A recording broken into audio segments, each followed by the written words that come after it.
The assassination attempt on former US President Donald Trump leading to furious politics back home, with the BJP alleging that the Congress party's divisive politics is creating circumstances for a similar attempt on the life of Prime Minister Modi. The Congress says don't politicize what happened in the US and that we've suffered too at the hands of assassins, whether it is Indira Gandhi or Rajiv Gandhi. But let's spend some time looking at what's really at play. Politics in India has, over the past few years, got more acrimonious, more divisive than it has been. Does that then create extreme like and dislike towards your supporters and opponents? Do those in one wing start hating those who represent the other? And does that then potentially create circumstances similar to what we've seen in the US, where you had this unfortunate attempt on the life of Donald Trump? Joining us to discuss this, I want to welcome first Amit Malviya, in charge of BJP's IT cell, member of the national executive of the BJP. Squaring off against him, we've got Mahima Singh from the Congress party. Abhijit Iyer Mitra has strong views on this, senior research fellow at the Institute of Peace and Conflict Studies. We've got Vivek Kajju, former secretary in the Ministry of External Affairs, and Sanjay Jha, who's a political analyst. I want to start by getting Amit Malviya to set up this debate and explain why he thinks the kind of politics that we've been seeing of late sets the stage for a similar attack or an attempt or an assassination of the kind that was attempted in the United States. Mr. Malviya, let's start from there. Rahul, first of all, what we saw in America is very disconcerting. And the assassination bid on Donald Trump's life is a rude awakening for world leaders across. We've seen the Japanese Premier Shinzo Abe. He was taken out in an assassination attempt like this. We had the Slovakian Prime Minister, Robert Fico, a target of an assassination attempt. And now Trump. Trump is not just an aspirant for the president's office, he's also the former president of America. Now let's come to India. Has Prime Minister Modi been targeted in the past? Have there been attempts on his life? The answer is yes. In 2013, in a rally in Patna, several bombs went off, and later it was learned that there was a bomb right under the dais on which several leaders were, and there was a suicide bomber who wanted to attack the Prime Minister. We've seen how Punjab police, when it was under the Congress, was completely lackadaisical about Prime Minister's security. His convoy was left stranded on a flyover for several minutes in breach of all norms. Let's come to the politics of it. There is erring similarity between what we are seeing in the United States and what we saw in India recently. One of the themes of campaign in America is democracy is in danger. What would it be here in India? संविधान को बचाना है, constitution खतरे में है. The similarities don't end there. Biden routinely calls Trump a dictator. Rahul Gandhi used the same words for Prime Minister Modi on several occasions. The rhetoric that if Trump gets elected, there will be no elections thereafter, the constitution will be suspended, and so on and so forth. We've heard similar narratives here कि अगर भाजपा जीत जाती है तो संविधान खतरे में पड़ जाएगा, चुनाव नहीं होंगे, this will become a dictatorship. Much like the race theory in America, caste has been sought to weaponize here in India. A particular community was targeted and a myth was perpetuated that if the BJP comes back to power, reservations will be taken away and a certain community will suffer. Now, if the consequence of all these rhetorical statements was an assassination bid on Trump's life, why will it be any different in India? But in India, Rahul Gandhi has gone a step further. He has, in his public speeches, actually said things like, "Log Modi ko dande marenge." He has gone on to make light of unfortunate episode that happened in Banaras, in fact justifying it. We've had issues when several agitations were going on in the country, and we've seen the left come out and raise slogans like Marja Modi. So it's not as if Prime Minister Modi's life has not been on target. Rahul Gandhi has encouraged and in fact justifies the attack on him. And before the Congress claims that their own leaders have got assassinated, I want to remind them that they were assassinated for political decisions that they took. But even as Prime Minister, Indira Gandhi's convoy was stoned on several occasions. There have been very unpopular incidents that have happened with both Indira and Rajiv. We condemn that, but the progeny of the Gandhis today is actually wishing death and assault on Prime Minister Modi. His rhetoric is very similar to the one that we are seeing in the United States. So who is the one stringing what is happening in the United States and what happened here in India? Just one last point, Rahul. Okay. So, Amit, is there a puppeteer here? Is Rahul Gandhi a prop? And is the American politics now reflecting what we saw here in India? Those are the questions that we need to ask. So you've set the stage for this debate. You're saying that Rahul Gandhi has been calling Prime Minister Modi a fascist, a dictator, an autocrat, and that the political tropes are similar to what we've seen in the United States, whether it's on caste, where you got race in the US, constitution, democracy being in danger. Mahima Singh, respond to this argument being pushed by the BJP that the politics of the Congress and the kind of spectre of hatred that is sought to be created against the Prime Minister is potentially creating a breeding ground for a similar assassination attempt on the life of our Prime Minister. Jai Hind. Rahul, ahimsa paramo dharma satyagraha. That is the ideology that the Congress has always propagated ever since the times of Mahatma Gandhi. But it is saddening to say and remind the nation of the assassination of our very dear Bapu, of the father of the nation, who was assassinated by the hatred ideology that where the BJP finds its roots actually. So when we talk about violence, of course it is condemnable. Violence, where violence is there, peace will of course not be there. But where is the violence being propagated in this country? That is what needs to be seen and fixed. The likes of Gyandev Ahuja, the likes of Parvesh Verma, the likes of Ramesh Bidhuri, who can abuse a sitting MP on the floor of the House, they belong to the ideology of the BJP. When you talk about the Congress, we have lost our leaders. We have lost 2 sitting prime ministers of the country to that extremist mindset, which the BJP propagates and the RSS propagates. I was listening very carefully to the BJP leader when he was speaking about violence, and it almost seems as if the BJP is trying to float across a conspiracy theory against or in fact they are suggesting perpetration of assassination of our Prime Minister, which I think is absolutely the BJP's whimsical, vicious idea. Probably, it's more reflective of their ideology rather than the Congress Party. Because as I already said, ahimsa paramo dharma. That is the ideology we have always not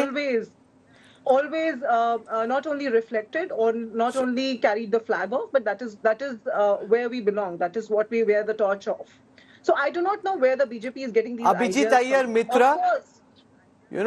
Do you think that this was in some senses predictable, that this was a assassination attempt which could have pretty much been foretold? The kind of divisive, sharp, shrill, polarized comments we've been hearing is really setting the stage for somebody who potentially is mentally disturbed, very angry, very frustrated, to make this kind of effort. And do you think there are some parallels in the kind of political conversations that we're seeing in India as well, Abhijit? Thanks, Rahul. So there are there are similarities across the globe. If you look at it, the left always uses the language of dehumanization everywhere you go. Be it the Congress in India, be it the Democrats in America, be it the left in Slovakia, be it the left in Japan. They do this consistently. What is their thing about? Sure, they also ridicule Modi. They call him Feku and non-biological PM and all of that, which is funny. But the rest of it is that he's a tyrant, he's a Nazi, he's a dictator, he's a mass murderer, God knows what else. The implication is that if he stays in power, you are all in danger. What does the BJP, the Republicans, especially Trump and people do like that in return? They mock and ridicule. Rahul Gandhi is called Pappu. Trump calls Joe Biden Sleepy Joe. You see, nobody is incited to kill a joker. People are incited to kill a to-be Hitler. And the problem here is none of them either bother or care about the weight and gravitas of their words. Like Amit said, the INC Congress handle made fun of the fact that a chappal was thrown at the Prime Minister. It could have very well been a grenade. Then Rahul Gandhi himself comes out and says, "Log danda aake marenge Modi ko." So this is the kind of thing that keeps happening systematically over and over again. And then what happens is the left-wing press comes and normalizes all of this. You saw the headlines of the New York Times. You saw the headlines of the Washington Post.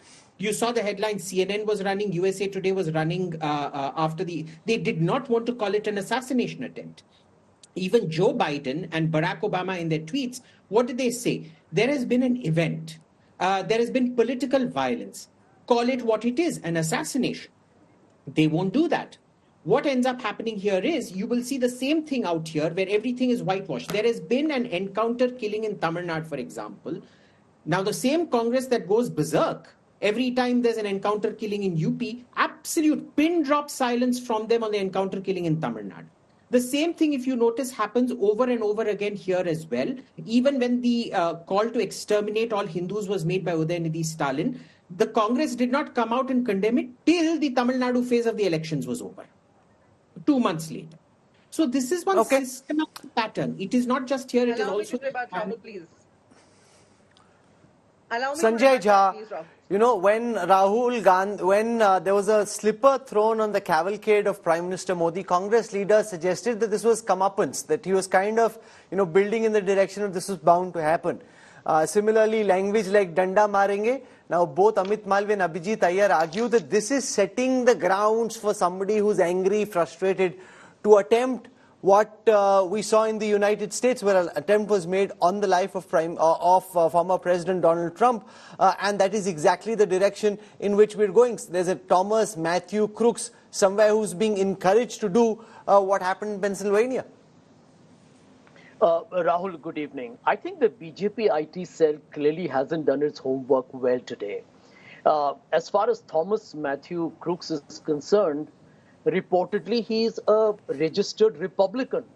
I mean, that is the first thing that we need to tell the viewers, that it is very easy to cast aspersions, but he probably belongs to the right wing that Nathuram Godse represented, who murdered Mahatma Gandhi. Here is a larger point. Of course, one has to condemn the attack on Trump. But can anybody, by the way, we guys, by the way, don't even matter. The people of America are investigating. The courts have indicted him for the former president and the current, kind of Republican nominee to be, who actually encouraged an insurrection, political violence, while he was the president of the United States.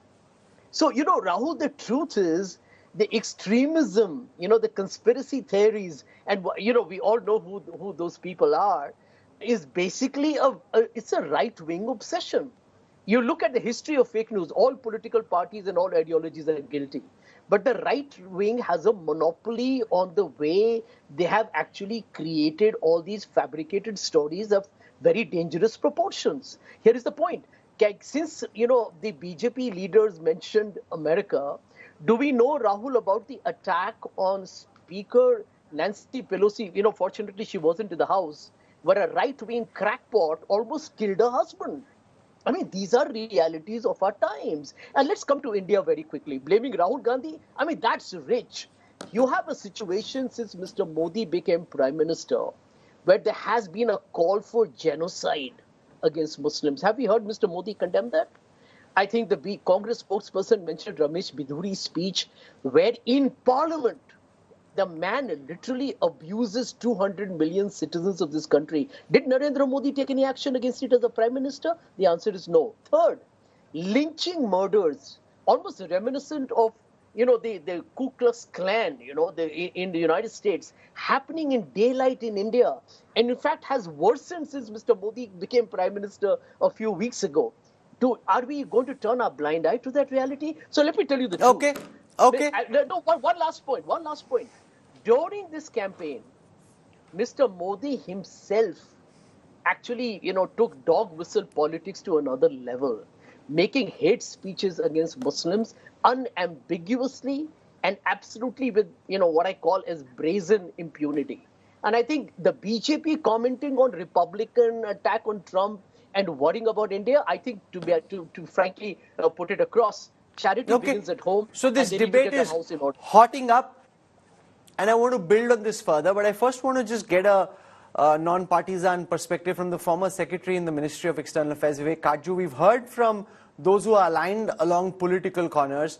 From your perspective, Mr. Kaju, are there parallels between what we're seeing in the US and the kind of shrill politics?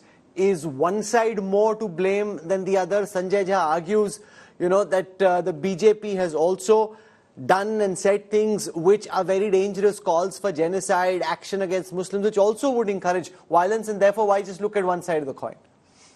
Rahul, I'm going to speak as a former diplomat. I don't want to get in the political slugfest which is taking place. First of all, as a former professional diplomat, I'm always very suspicious of transposing the realities of one country in another country.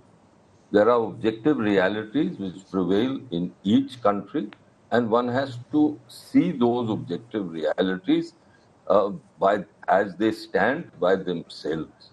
Now, the second point that I will make is as an Indian citizen. As an Indian citizen, I'm truly distressed at the polarization that I see in our politics today. And I'll tell you the reason why I'm distressed.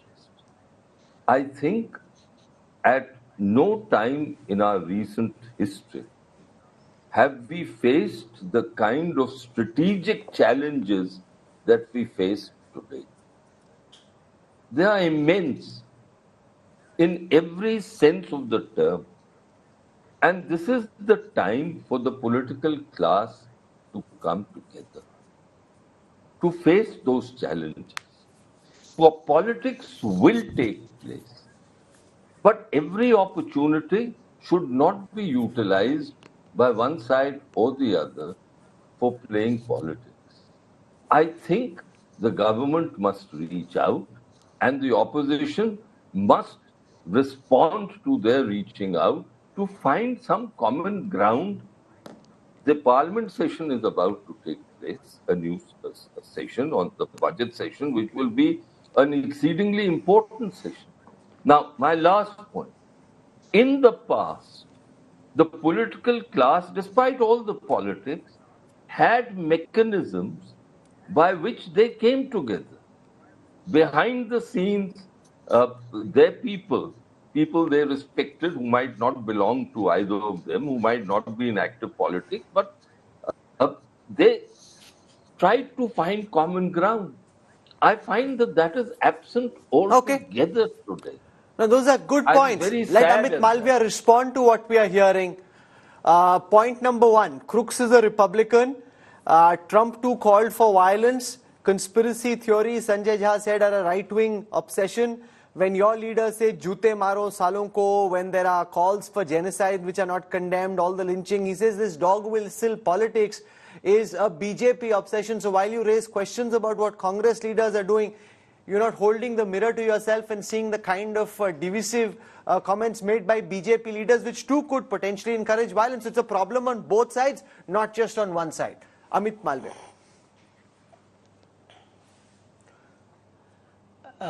Sanjay Jha sounds like an apologist for Matthew Crooks, who made that assassination bid. And just since he does not ever come up with facts, let me tell him that he's part of George Soros-funded Antifa, a left-wing, anti-fascist, anti-racist movement in the United States. So before he comes and speaks, he should probably do his homework. Secondly, let's be very clear. How can there be these coincidences between what Rahul Gandhi spoke and what we are seeing in American politics. It takes me to the larger point that there is the puppeteer here who controlled strings of Rahul Gandhi in the Congress party. He's also controlling the string of the Democrats. How can two different political parties in two different parts of the world speak similar language unless there's a playbook that has been given to both these parties and said, go for these leaders? I name George Soros specifically. About a year ago, he went in media and he pledged $1 billion to bring down democratically elected governments, including Prime Minister Modi's. He called Prime Minister Modi a dictator. That is where Rahul Gandhi picked up the word. And then they have now come to promote certain YouTubers who did a video calling Prime Minister Modi a dictator. And crores of views were garnered on that video. If anybody goes and looks at the views of that YouTuber, you will find that there was a sharp uptick after this entire narrative was built up. So the while global left is working together around the globe to bring down powerful, popular leaders who they cannot control. George Soros has visited India in the past. He's visited India at the time when the Congress was leading the UPA. He was in India at the time when government formations were happening. I question the Congress party on his indulgence. And why is the Congress leadership constantly going abroad like Rahul Gandhi did and seeking foreign intervention? Okay. We've had several accounts. Let Sanjay Jha respond. 2024 general election, Rahul. Let me finish that. The 2024 general election saw great deal of interference from foreign powers, from the deep state in France, in Germany, in the United Kingdom, in Europe, in America. George Soros is obviously a more well-known, acerbic old man who has dangerous ideas, and his men and his teams were collaborating with the Congress party. And therefore, I again reiterate that the Congress party is now a convenient prop for these foreign powers that are interested in putting in. So you're saying the Videsh ka haath, you're saying that this is George Soros, who's the puppeteer. He's writing the playbook, and whether it's the Democrats in the US or the Congress in India, they're dancing, according to Amit Malviya, to George Soros's playbook. Let Sanjay Jha respond to that. Yeah. Rahul, I think the BJP IT cell head made a terrible Freudian slip on your program. He quoted George Soros and he said Sanjay Jha is very anti-fascist. Well, let me tell you, I am anti-fascist. And I hope everybody on this channel is anti-fascist, because the BJP IT cell has actually confirmed that he's pro-fascism. And he needs to probably say right now on the channel, is he pro-fascism? Or is he anti-fascism? I'm anti-fascism, and I will be, and I think all of us should be, because fascism is what, in fact, unfortunately, is the language or the vocabulary of the BJP. Tell me, Rahul, when the Prime Minister says, Congress Mukt Bharat, what does it remind you of? Obliterate the political opponent. Put Arvind Kejriwal in jail. Put Hemant Soren in jail. Doesn't it remind you of that very popular man with that great moustache who devastated the world in the 1930s? That is the language of Nazism.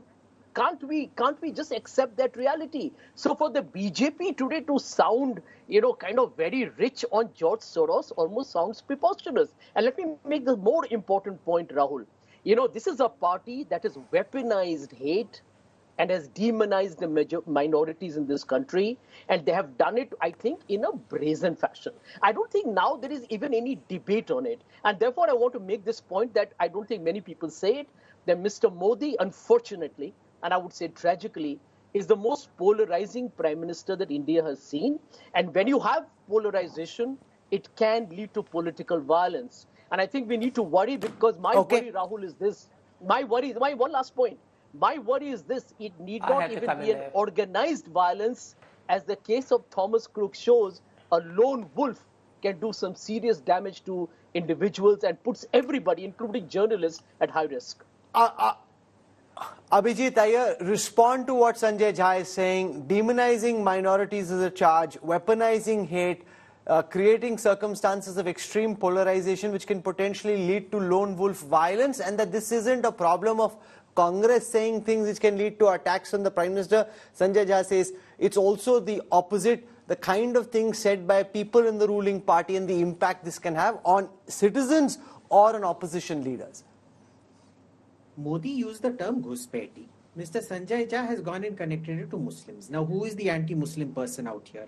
If Mr. Sanjay Jha sees every Muslim as a Ghuspeti, that is not Modi's fault, number one. Number two, you see, there is a big...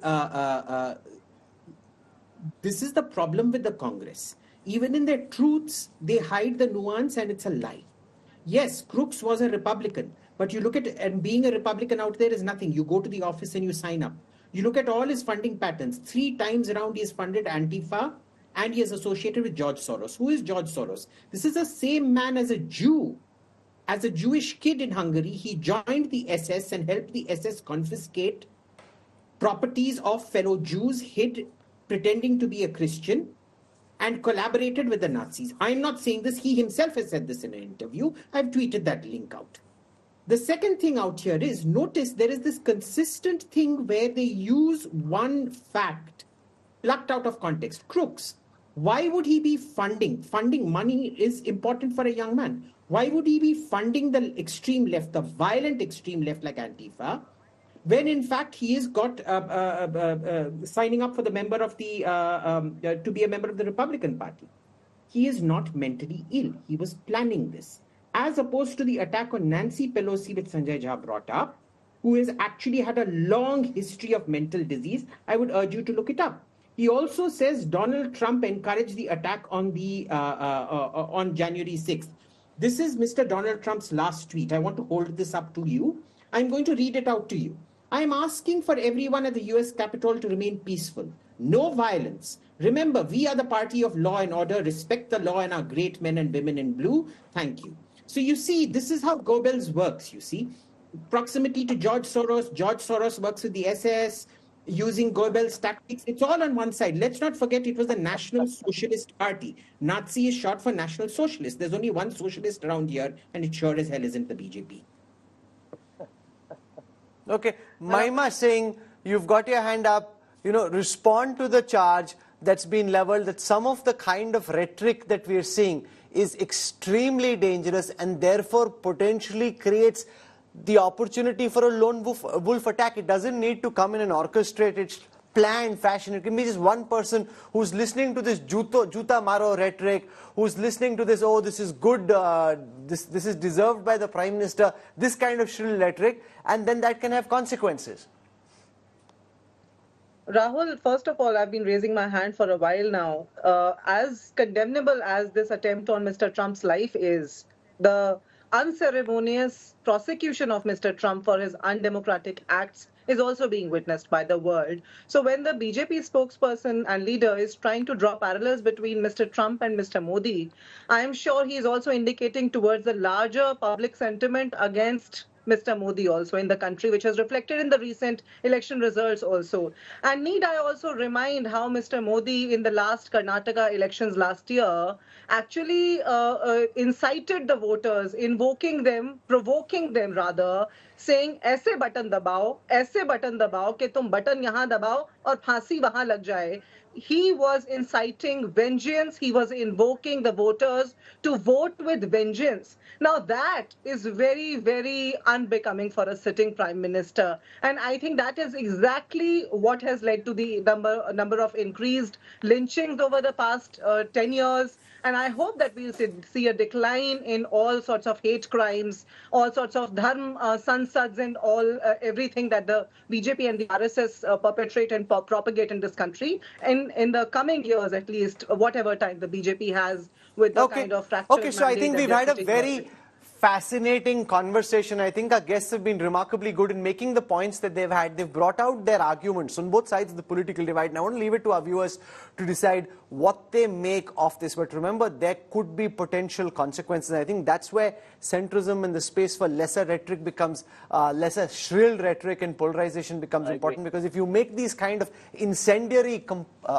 comments about your opponents, it can set somebody off, spark a light somewhere where there's an action that's taken of the kind that we saw against former President Trump, this assassination attempt, very, very dangerous. And if anybody says that there is no connect with Indian politics or shrill rhetoric has no impact on the human psyche, that's not correct. It's not just a comment you hear on TV or a post on social media. People react, they take that in, and there could be consequences. I'm glad we've been able to have this conversation. I want to thank all our guests for joining us.